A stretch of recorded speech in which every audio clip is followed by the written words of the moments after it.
নাহমাদুহু ওয়া নুসাল্লি আলা রাসূলিহিল কারীম। এখন চাইলেও একা থাকা খুব কঠিন। স্মার্টফোন, ইন্টারনেট সবসময় আমাদের সাথেই থাকে।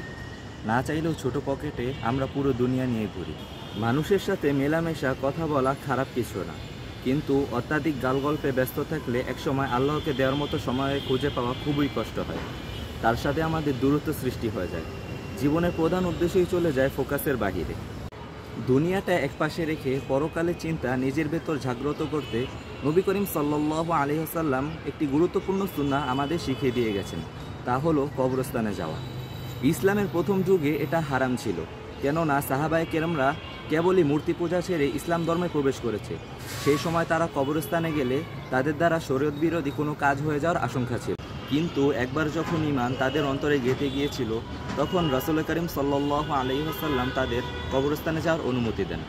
রাসূল সাল্লাল্লাহু আলাইহি ওয়াসাল্লাম বললেন, কুনতু নাহাইতুকুম আন জিয়াদাতিল কুবুরি ফাজুরুহা, অর্থাৎ আমি তোমাদের প্রথমে কবরস্থানে যেতে নিষেধ করেছিলাম, কিন্তু এখন তোমরা যেতে পারো। কবরস্থানে যাওয়ার উপকারিতা বলতে গিয়ে তিনি বলেন, ফাইন্নাহা তুযাক্কিরু আখিরাতা, অর্থাৎ কারণ এটি তোমাদের আখিরাতের কথা স্মরণ করিয়ে দেবে। সে সময় মুসলিমরা থাকতো মরুভূমির নির্জন এলাকায়। তাদেরকে যদি রাসূল করিম সাল্লাল্লাহু আলাইহি ওয়াসাল্লাম আখিরাতের কথা স্মরণ করার জন্য কবরস্থানে যেতে বলতেন, তাহলে আমাদের জন্য তো এটি আর অনেক বেশি দরকার। কবরস্থানে যাওয়ার ক্ষেত্রে কিছু বিধান রয়েছে, কিছু কাজ আছে যা কখনোই কবরস্থানে গিয়ে করা যাবে না। প্রথমে সেগুলো সম্পর্কে ভালোভাবে জেনে নিন, তারপর মাঝে মাঝে সময় করে কবরস্থানে যান। মৃতদের জন্য দোয়া করুন, বলুন, আসসালামু আলাইকুম আহলাদ দিয়ারি মিনাল মুমিনিনা ওয়াল মুসলিমিনা ওয়া ইন্না ইনশাআল্লাহু লালাহিকুনা আসআলুল্লাহ লানা ওয়া লাকুমুল আফিয়াতা। কবরস্থানে গিয়ে জীবনের উদ্দেশ্য নিয়ে গভীরভাবে ভাবুন।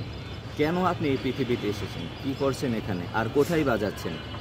আজ যারা এই কবরে আছেন তারাও কিন্তু একদিন আমাদের মতোই ছিলেন। ঠিক আমাদের মতো হেসেছেন, কেঁদেছেন, ভালোবেসেছেন। তারা এই পৃথিবী দাপিয়ে বেরিয়েছেন। আমাদের মতোই তাদের বন্ধু ছিল স্ত্রী, সন্তান, বন্ধু বান্ধব। তারপর একদিন তারা এই পৃথিবীর বুক থেকে হারিয়ে গেছেন। আমাদের ভাগ্যও ঘটবে ঠিকই একই পরিণতি। যে পৃথিবীর পেছনে আমরা সারাটা জীবন ছুটছি, সে পৃথিবী থেকেই আমাদের একদিন রিক্ত হস্তে ফিরতে হবে। আল্লাহ তাআলা আমাদের বোঝার এবং এই কথার